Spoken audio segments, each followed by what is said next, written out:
So I'm really excited in this episode because I'm going to get back to my roots here. Many of you know I used to be the PO of the Einstein Analytics mobile app, and mobile has always been near and dear to my heart. So what I'm going to do is cover some ways to quickly get into content, one in specific. But first, a quick recap. If you really want to launch the Einstein Analytics app quickly, right, you do have the 3D touch where I can 3D touch and then select a recent dashboard or go straight to search.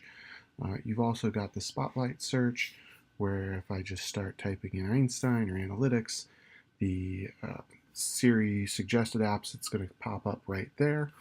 And then, of course, you also have spotlight search. So if I just type account summary, many recent dashboards or things indexed by the app will show up right here, and I can tap on that item and launch right into it.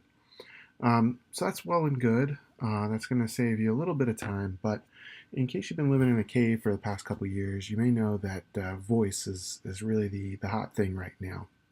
And digital assistants are enabling us to use things without even having to look at our devices. And of course, on iOS devices, we've got Siri. So, I want to show you a couple options. Now, you may know, and we'll try this live here, that I can use Siri to launch an app. So if I hold down on this, I can say, Did you accidentally Siri, launch Einstein Analytics. Here's what I found on the web for Witter and Alex. Fairly close. Launch Einstein Analytics. It's much better than before. It actually launched Instagram once. So this is a great way to launch Einstein Analytics right there. But you want to go deeper, right? You want to go to a specific dashboard. Now, that is possible using tools that you have today. And what I want to do is kind of show you how to set that up. So right here, I'm in my org, and I'm going to pick a dashboard, summary of account, and let's actually just go straight to the dashboard and launch this. So this is my account summary dashboard. Now you could link straight to this dashboard. I'm actually going to go one better, and let's find a fun account right here.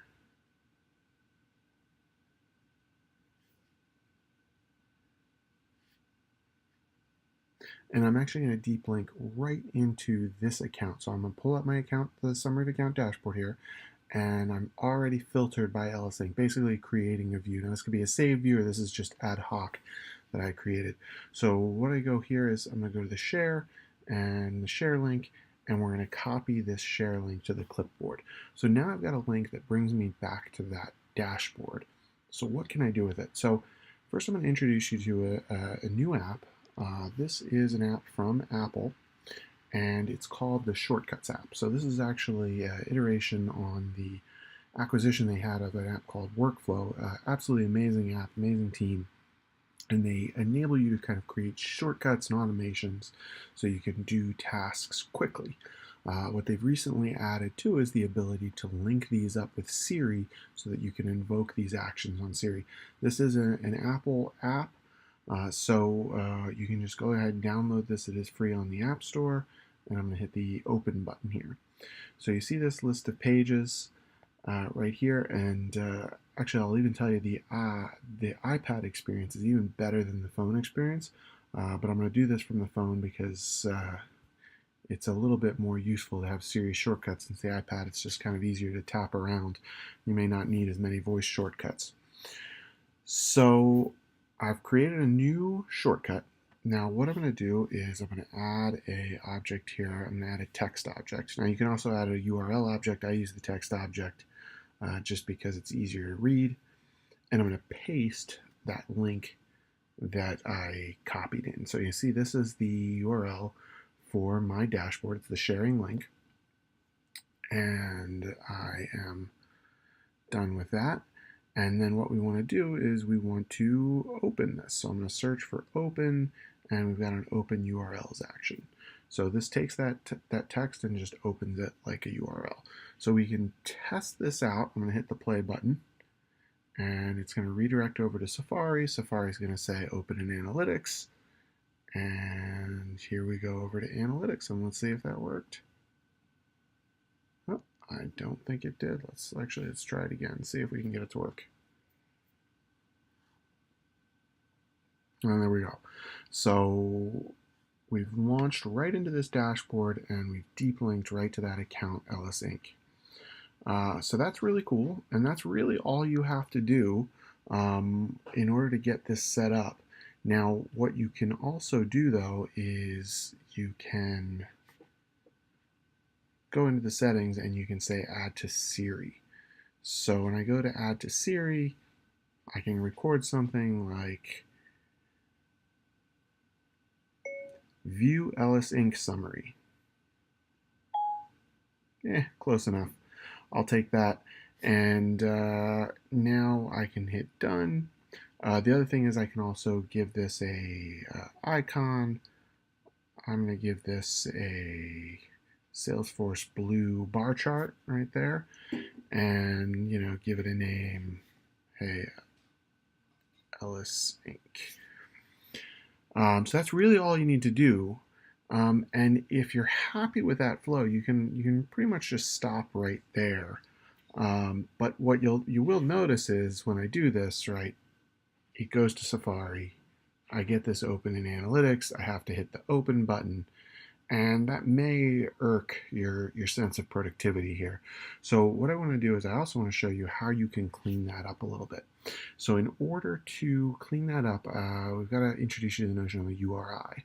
So there are URLs and there are URIs. URIs are basically links that iOS uses to go straight into an app, basically pass information, open with an app.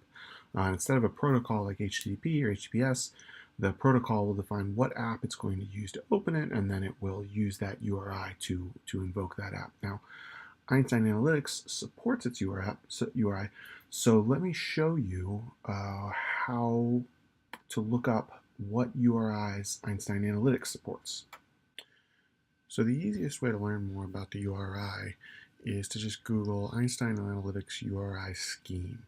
And make sure you click on the first natural link, not this promoted ad here, and it'll take you to this page. So from here you can see how the URI is shaped. There's the schema name, asset type, asset ID, and what all these parameters mean. This document has not been yet updated to include views and pages, but I'm sure that's coming very soon, and I assure you that in my testing it worked. So we're going to use this information when we craft our URI in the app. Okay, so now that you know everything you need to know about URIs, let's see how can we use that in the Shortcuts app.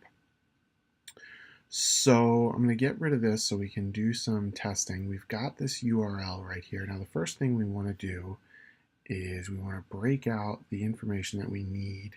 So I'm going to say get component of URL, and we're going to say query component.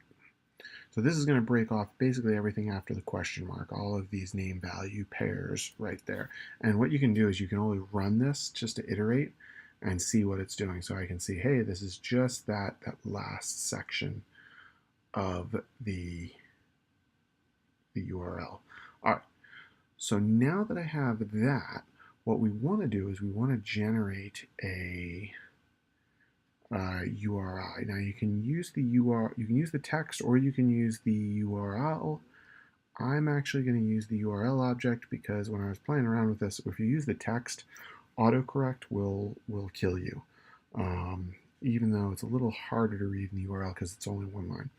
So remember from the documentation, it was SF Analytics.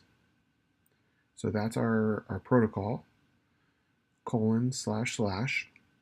and then the asset type. So in this case, this is a dashboard. So I'm going to write dashboard. And then we need to add another slash. Now this next piece is going to be the asset ID. So how do we use the asset ID? So let's go there. In order to do that, we're going to need a dictionary. So let's say done. And let's see if we can go grab a dictionary component. So we want to get dictionary from input. I'm going to drag it right after this component. And like I said, we want to try, so I'm going to delete that so we can test this again. So my dictionary, see this is a little JSON dictionary. We still have name value pairs. It's broken up that string into these name value pairs. So that looks like it worked. And you can see the important one is that first one, that asset ID that we're going to want to use. Okay, so let's go back to our URL component. SF Analytics, colon, slash, slash, and of course, dashboard, slash, and we want that asset ID. So I'm just going to click on dictionary, and I want a value for key, and remember that key was called asset with a capital I and a lowercase d. So this is going to get that asset ID and put it at the end of that URL. So let's run that and see if it worked. So here we have SF Analytics, dashboard, and the ID. Now that's great, but if you remember, there was a whole bunch of other parameters, including the org ID, and those are not optional because without the org ID, it's not really going to know where to look. So what we need are all of those name value pairs again. Now we've kind of already broken that information out here. So the best way to do this is to use a variable. And what we're going to do is set a variable, and we're going to drag it right here because we want all of this text, and I'm just going to call it args. So that's all the arguments that we get from that original URL. And now I can go back here, and this is the tricky part of the URL object, is it is a little bit hard to kind of manipulate in here. Let me see if I can undo that move. Of course I can't.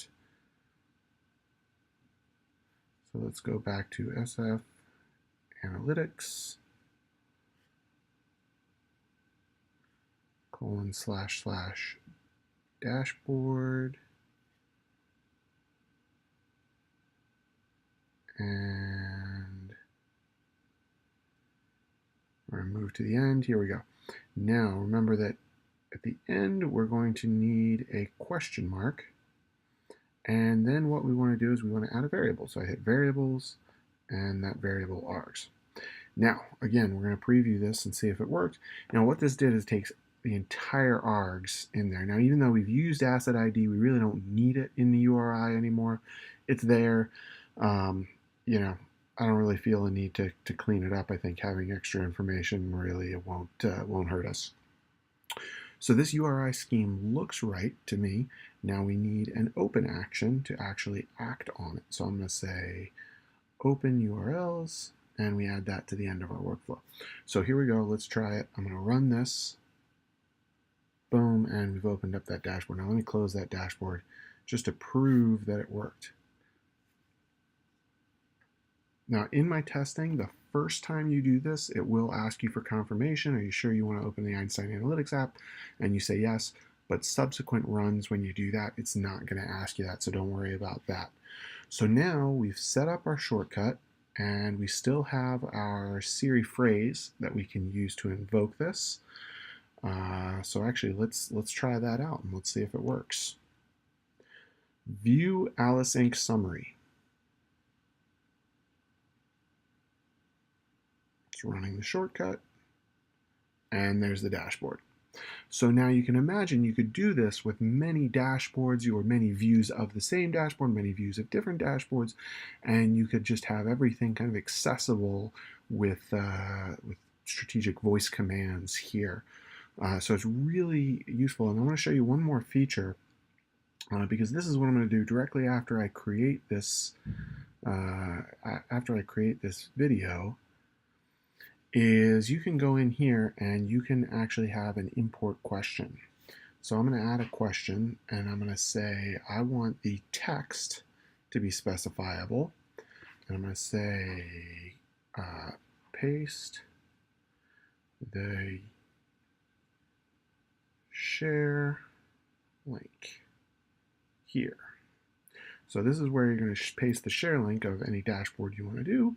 I'm not going to provide a default because I don't want you to default to any of my dashboards. Um, so now there's one question. So what I can do now is I can share this shortcut, and what I'm going to do is I'll try and put a publicly accessible link in the description of this video so that you can actually just copy this, and when you import it, it's going to ask you to paste in a dashboard link. So you can just paste in the dashboard link of whatever you want. You could clone this as much as you want. You don't even have to do all the stuff that you saw me do in this video. And by all means, I don't consider myself an expert in shortcuts. I really consider myself a beginner. So if you know a more efficient way to do any of this, please post in the comments. I would love to see it. And feel free to share your shortcuts with me and or the community. So thanks for listening. I hope this improves your productivity. I hope you learned something. Uh, Thank you.